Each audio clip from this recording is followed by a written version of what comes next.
Welcome to All Things Retreat Podcast. I'm Holly Porter, your host and CEO of Retreat R&R.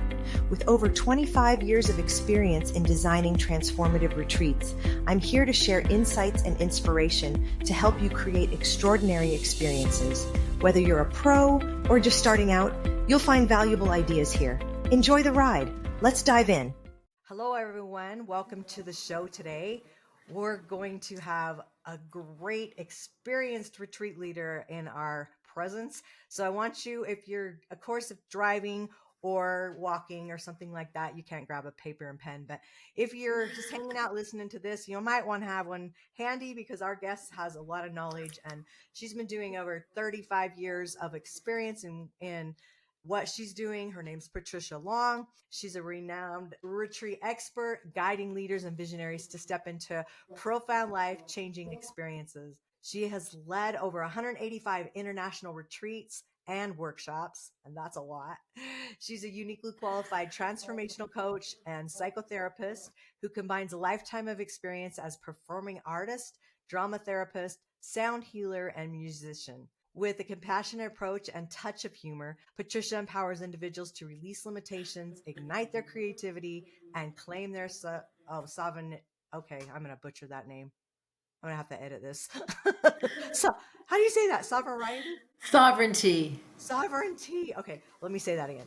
Creativity and claim their sovereignty, their true power. Patricia's retreats invite each participant to step into their true path boldly and unapologetically, to live fully aligned as their authentic self.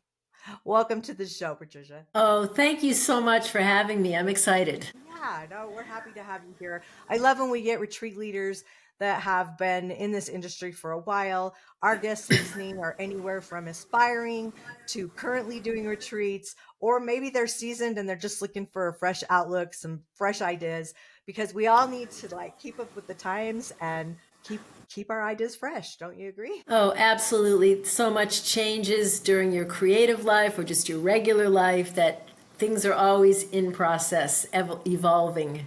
Yeah. It's so true. And there's different challenges all the times going on in the world, especially right now. And I think there's a lot of uncertainty. Just looking out for how you can better yourself and your business if you're a retreat leader, I think will be helpful. So I know you can help do that for our listeners. Just going to go into a few questions for you, if that's okay. Sure. All right. How do you deliver a wow for your retreat participants so that they experience life transforming results? Well, there's kind of two levels of that. One is the things that I do to create a structure that is welcoming and where people really feel a sense of belonging. And then another way that I do it is how I do the process during the retreat. So maybe start with what I do first. This is all to foster a sense of belonging, not just when it starts, but even beforehand. So I do a pre-retreat meeting. And if it's local, I'll have people gather. If it isn't, if some people are coming from out of town, we'll do a virtual pre-retreat meeting. And at that meeting, participants have a chance to get to know each other. And it's a preview so that when they don't, after just arriving at the retreat, they're meeting each other for the first time. It's the opposite of that. And then as the event is unfolding, the first night is really important, whether this is a weekend or 4 days or 6 days. So the first thing I do is I do a gifting ceremony. So I ask participants to bring something that they can't buy it, something from their life that they're ready to pass on to someone else. And every gift then includes a story. They say, I read this book 10 years ago and it changed my life, or here's a piece of jewelry that I just know it's time for someone else to enjoy it. So we put the gifts in the center, and then I ask them to wrap the gifts very festively, and people just pull a gift out. And it's so uncanny that everyone gets something that is appropriate for them. They get to hear the story of the person gifting them, and then they gift someone. So this is really, really brings people together. And then that same night, before we get into a deeper process, we share a meal together and have some laughs, and so those are the things that help bring people together, very carefully orchestrated. I love that. I'm all about the wow. I call it the shock and awe. Yeah. And in marketing, and Ah, I love a being better shown meaning that. than we've known. Yeah, yeah. I just think that's a great idea, but I haven't heard it put that way in helping, especially the bonding process in the beginning. Like that's a great. Uh, I would say that would be your second touch after the Zoom or the personal meeting, to have Mm-hmm. a Yes. gift, to do that right in the beginning. Everybody loves getting gifts, and the story behind it, yeah, it might not mean as much to that person you gifted it to as it did to you, but the story behind it, and I think that Mm-hmm. that energy and love behind it from that person helps bond. I love that idea. That's brilliant. And so kudos to you. That's a great way to kick all this off. So the wow factor It, is so important. I yeah, yeah. Another thing during the retreat is I make sure I schedule a bunch of different activities that people share together, because all time is retreat time, whether people are asleep, whether people are doing a fun activity, or whether we're in a group session where we're going deeper into the work. So, for example, at my Bermuda retreat in 2019, I hired a private chef, which was just fantastic. And so we all sat down and were served, and then we also swam with dolphins. oh, And I'm those so jealous. experiences just helped everybody feel comfortable. So, and the other thing I make sure that I do is schedule free time. You can fill things with too many activities, but Agreed. I schedule free time. And I sometimes in the free time, people end up hanging out with one or more people if that moves them, or they might need alone time. So all of the things that I've described so far are about how I structure it. Right. And no two groups are the same, no two retreats are the same. So I always hold intuitively what's needed. But those are some basic things that I do.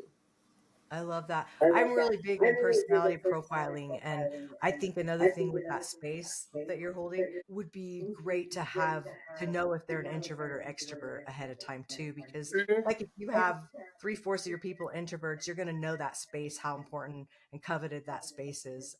And then maybe that could be some of the communication on the Zoom call in the beginning, is explaining that. And that so someone extroverted doesn't overwhelm somebody introverted when they have downtime, trying to fill their time when they need their alone time. That makes sense? That's a great point. I love that because people do function so differently Yeah. as introvert extrovert. I when I test the Myers-Briggs, I test right in between, so I'm 50-50, which is yet again kind of complicated. Yeah. I might seem extroverted right now, but I need that quiet time as well. Mhm. So Yeah. yeah, so I agree. those are the things for the wow, that those are some of the things, the way I structure it. As far as the other level of the wow is how we co-create a space where the participants can be real and vulnerable, Mm. which is the most important thing. And of course, as everybody knows about retreats, you're completely shifting your rhythm. You're putting aside all your regular schedules, obligations, and routines, and this throws you into a spontaneous space. And for some people, that feels fantastic, and for others, it feels a little alarming. So the space to create being vulnerable and real is so important. And one of the ways that I do that is the realm of experiencing. We spend a lot of time thinking. So I like shifting clients, whether at a retreat or my other coaching clients, from thinking into experiencing. Now, of course, even when I'm having an experience, my mind is functioning, but you don't think a beautiful sunset. If you're standing watching a sunset, you're experiencing it. You give yourself over to the experience. And that's why it's so memorable, and it moves your emotions as well. So, a lot of what I do in my group process at a retreat is help people shift from thinking to experiencing. And it's Mm. by going into experience itself, this deepens awareness, and that deepens their courage to talk about what they want to talk about, deepens their ability to connect to each other very deeply. So there's more, but that's one I of the love ways that. that I create it during the group process. I also feel like if you bring in the senses to creating that Mm-hmm. environment too, somehow use senses into that seems to anchor Mm-hmm. in those emotions a Yes. little bit more. Yes, absolutely. Yes. I Okay, describe the ways in which you create a safe, inviting ambiance on the retreat so that participants feel open, vulnerable, and free to take those risks. Yeah, I just love talking about this. Me too. Yeah. Yeah, and you too. Yeah. So in a way, I believe in our culture, we're living kind of in an epidemic of apology. What drives me nuts is that none of us, including me, can sometimes just receive a compliment, or, we confuse it with arrogance when someone says, "Oh, Patricia, that was great. I did it yesterday. I led a workshop and someone said, Patricia, this was amazing." And I kind of, what I call, deflected it. I kind of put it back on them. I kind of minimized it. So we really are living in an epidemic of apology where people confuse receiving some acknowledgement, some recognition with arrogance. Arrogance is when you feel so empty inside that you have to feel superior to people. Receiving and being recognized by someone is not arrogant. It's really self-respect. And many of us were not shown recognition when we grew up because either we were in horrific situations potentially, or our parents just didn't know how to do that in a very deep, pure, open way. So part of the power of these retreats is people learning to receive recognition from one another. People have gifts buried under tons of concrete that they don't recognize. But that recognition from others is what helps them then start to recognize it more in themselves. And that leads to their power. I love that. So, yeah, so the power of recognition is, all the things we do, the activities, just the downtime, gifting one another, and the group process help people feel, oh, I'm worthy of receiving this recognition. And then that unlocks more of our power. Yeah. I love that. I did an activity one time at a retreat where it was more towards the end, so we knew each other a little bit better. And Yeah. we put a string around and then the backside was like a poster board, so it was a little heavier than paper. And everybody wrote on your back a message to you. So you didn't really know who was writing what. And I it was love that. That's special. fantastic. Yeah. And it was like, it Yeah. gave me the feeling of, they have my back, because it's on my back and they're writing on my back. And it was special because you didn't know who was writing what. So yeah, I love that Yeah. activity too. That was fun. But I also like activities where you actually look each other in the eyes and give those sincere, honest compliments Mm-hmm. to people. And yeah, that's always powerful And as well. it's usually challenging just to receive it, but it's great practice. It is great practice. You're right. Giving and receiving. A lot of times, we're used to giving the compliments, but then maybe we're not as good, like you said, as being a Oh, receiver. Yeah. most people are much better at giving them than receiving. Yeah. Yeah, Well, the yeah. one thing I And would say on that is you have to realize you're taking away someone's blessings of blessing you with it, like no matter yes. what it is, that compliment or whatever. And when I got so sick and was in the hospital for 70 days, I mean, I had people wiping my butt. Like it sucked to literally be that vulnerable. I can't imagine being more vulnerable than that. But just saying that No, you had to no, work I through can't think of an example either. it was horrible. Oh, that was vulnerable to even say. But just saying, it just showed me that hey, all your acts of service to everyone else, it's your time to receive. And I had to be on that receiving end. Gosh, like a year and a half, I was pretty sick. Even after that, just getting better and just realizing it was someone else's blessings to serve me. And yeah, it's a Yes, hard place to be, but I survived. How do you? absolutely. Oh, do you have anything else to say on that before the next question? Uh, just that I love when people do recognize their greatness. Yeah. It's just the best. It's just the best when I and others in the group see that, Yeah. and I did a series of retreats with a men's group that I work with, and it turns out they were all musicians. They were all musicians except one guy who was a painter, right, and a sculptor. So he would, we would improvise music, and he would play the percussion. Like here's something, he didn't play an instrument or whatever, but it was so cool to have all these other seasoned musicians recognize this guy, even though we tend to say like, oh, I can't sing unless we're Pavarotti, or I can't dance unless we're a brilliant ballerina. This is not true.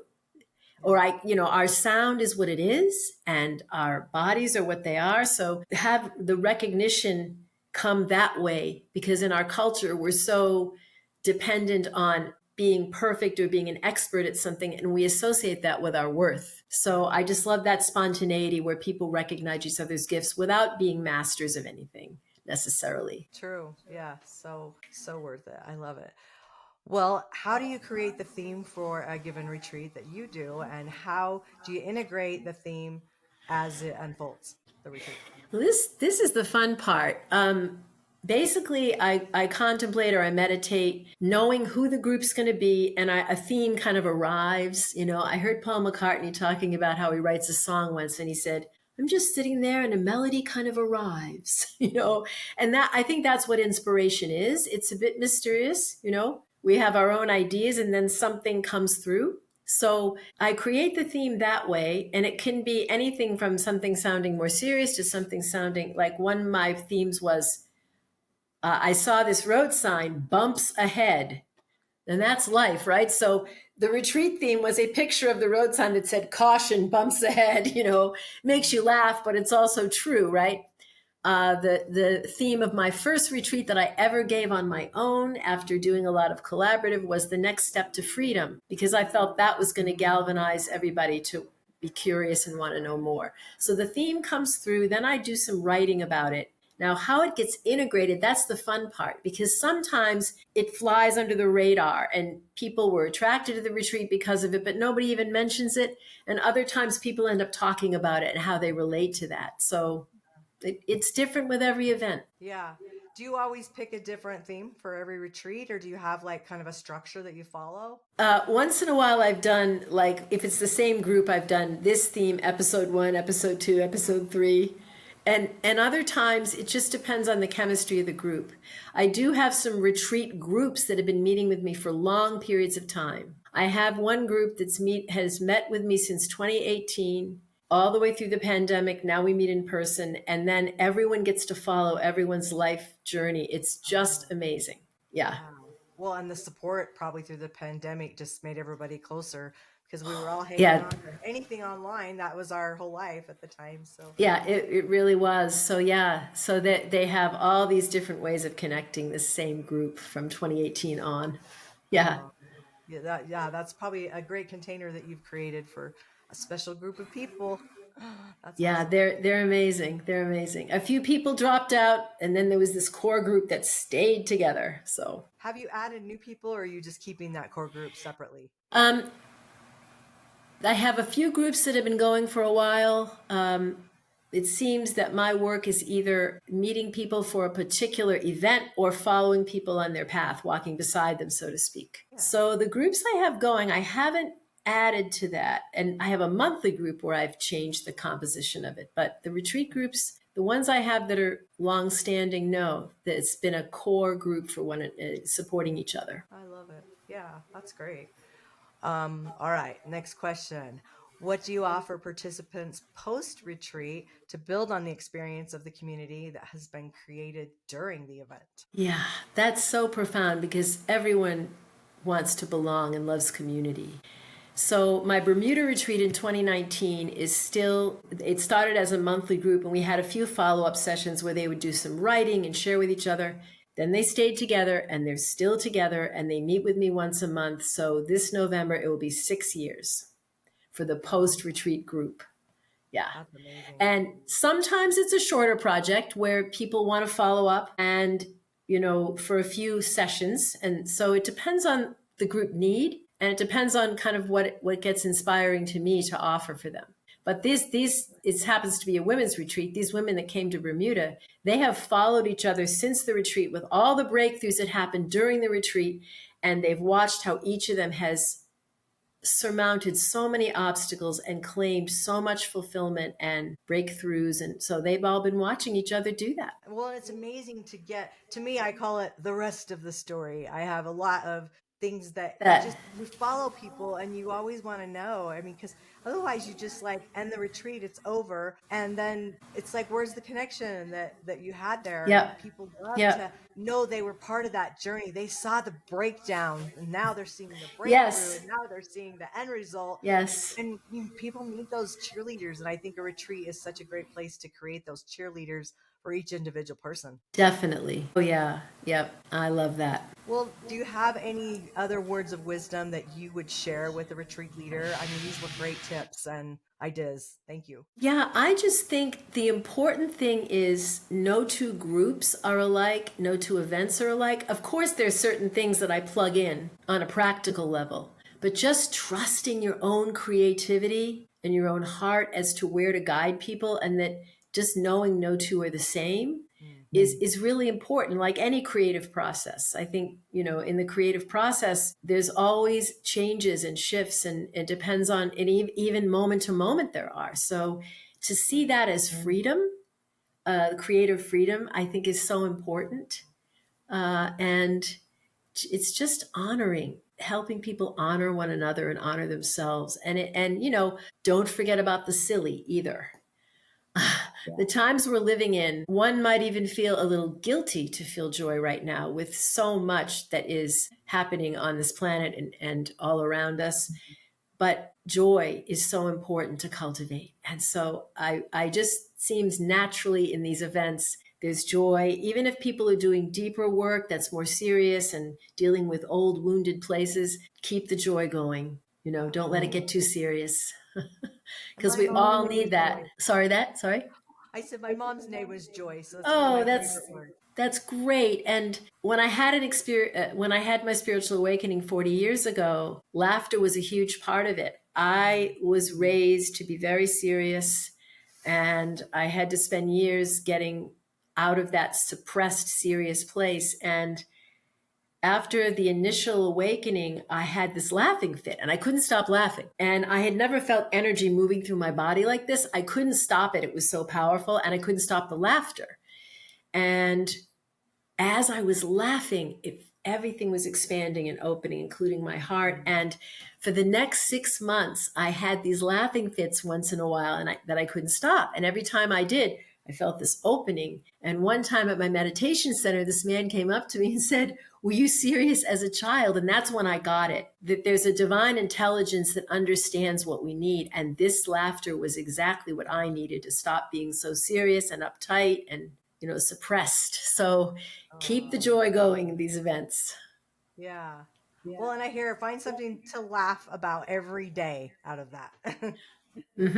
You said it. I have to sometimes do that by like listening to a comedian or something. If I'm not having the best day, I get help with the laughter. Yes, I love that. Well, thank you so much for coming onto our show today. And Patricia's all her information and how to contact her will be in the show notes. So just look below here and you'll find all that information, and you could reach out to her. And I would love for you to do that. And it sounds like she has some amazing retreats if you're looking as a retreat leader, especially to attend some yourself. I'm sure they're amazing. So again, thank you for coming today and sharing. Yes, thank you. And as far as the link that's at the bottom, my website, and a link, if you go on to that www.thetruepathfinder.com/gift, there's a form there. You can either fill one out to have a discovery session with me, or simply to tell me that you'd like to join my email list and find out about future retreats. Oh, I love that. Thanks for adding that in there. So yeah, I appreciate that. Okay, everybody, until next time, we will see you then. Bye for now. Thank you. Thanks for joining us on this episode of All Things Retreat. We hope you're leaving with new ideas, fresh inspiration, and the motivation to take your retreats to the next level. Don't forget to subscribe and leave us a review. It helps us grow and reach more retreat leaders like you. And if you have any questions, topics you'd like us to cover, or just want to say hello, send us an email at info@weretreatrnr.com. Follow us on social media to stay connected and catch all the latest updates. Until next time, remember, great retreats start with great intentions. Let's make them extraordinary, one step at a time. Thinking about hosting a retreat? Before you dive in, let's make sure you're really ready. Grab your free Are You Retreat Ready checklist and find out if you've got everything in place, from your purpose and pricing to your audience and agenda. Don't guess, get clear. This quick checklist will show you exactly where you stand and what you need to make your retreat a success. Click the link below in the show notes to grab your gift and take the first step toward hosting with confidence.